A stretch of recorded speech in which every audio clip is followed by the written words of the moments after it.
Iran's president-elect Masoud Pezeshkian is on an outreach mission.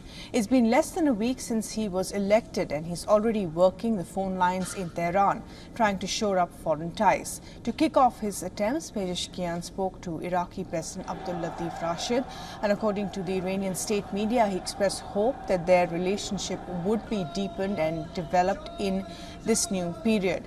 This as Iran-backed militias operate in Iraq and control a part of the country. They frequently target Israeli and American forces at a time of heightening tensions in West Asia. Now, as per reports, Pezeshkian also spoke to the Pakistani Prime Minister Shehbaz Sharif, who emphasized on his government's readiness to expand relations with Iran. The Iranian state media also reported that the Russian President Vladimir Putin called Pezeshkian to congratulate him after the election, as he looks to strengthen ties with Moscow. Pezeshkian told him that he attaches great importance to relations with the neighboring country. Putin reportedly invited Pezeshkian to attend the upcoming BRICS summit in Russia as well. While Iran's hardliners would back stronger ties with Russia and China, a key priority for Pezeshkian through his campaign is to better relations with the West, primarily on the nuclear issue. He hopes this would lead to fewer sanctions and save Iran's struggling economy. But Pezeshkian is a moderate in a system dominated by hardliners. He has thereby pledged to continue with Iran's current policies, asserting that he stands with the supreme leader Ayatollah Ali Khomeini. Experts believe it is unlikely that Masoud Pezeshkian can shift Iran's policy enough to restore limits on its nuclear program.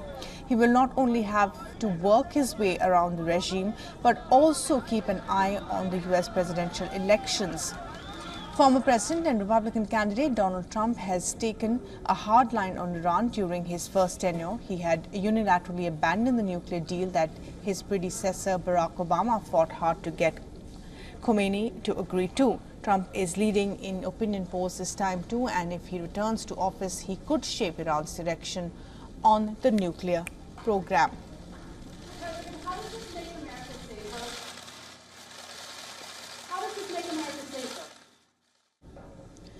And we're now being joined by Iranian journalist Reza Hatami from Tehran for the very latest on this. Reza Hatami, thanks very much indeed for talking to us this afternoon. Now, Pezeshkian has called for deeper ties with Iraq and Pakistan. How do we view these, given that he is a moderate and, of course, he's working the phone lines in the very first week after his election? Well, first, we have to focus and discuss how foreign policy works in Iran. In Iran, main policies, the key policies and the main strategy of the country's foreign policy are determined by the supreme leader, and they don't change from president to president. There are some differences in approach in how the presidents implement those policies, but all in all, the main principles of Iran's foreign policy do not change with the change of governments. Presidents in the past have been able to lean over either confrontation with the West or engagement with the West. So there are some differences in implementing the policies, differences in approach.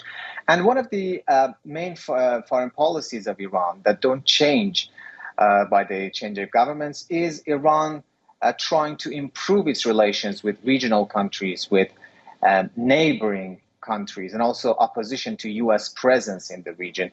Two important regional countries are Iraq and Pakistan.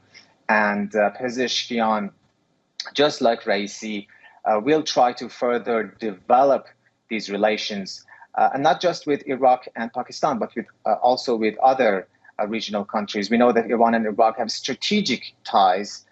They have trade, economic, cultural, and religious ties. Millions of Iranian pilgrims go to Iraq during Arba'in pilgrimage, and with Pakistan as well.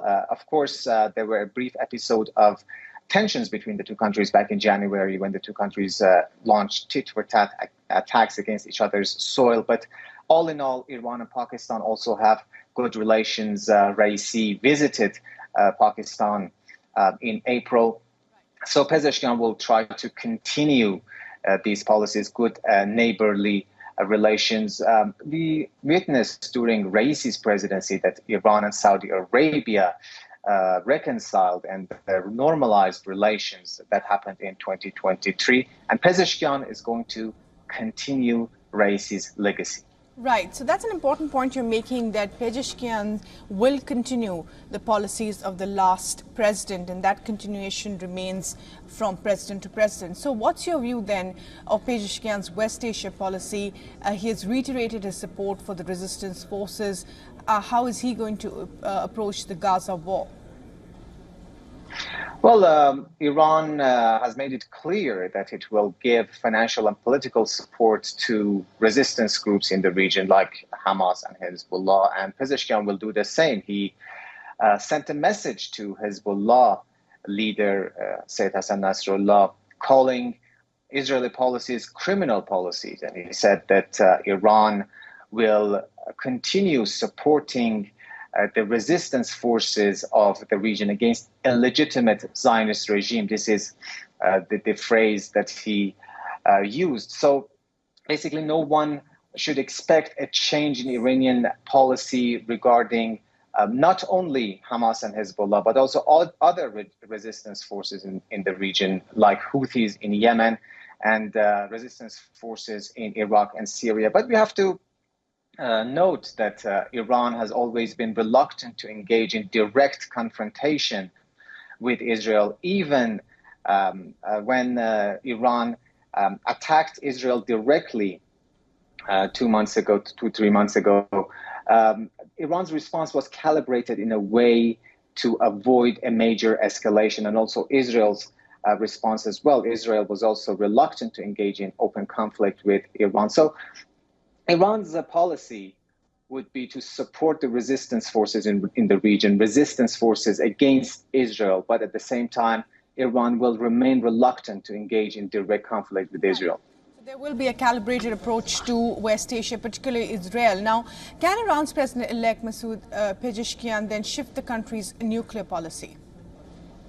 Well, there are several red lines in Iran's nuclear policy, and President-elect Pezeshkian will not cross them. So the first one is Iran will never give up its nuclear program. The other is that Iran will never accept halting enrichment, uranium enrichment on its soil. But we know that Pezeshkian has supported the 2015 nuclear deal, says he wants to revive it. He says that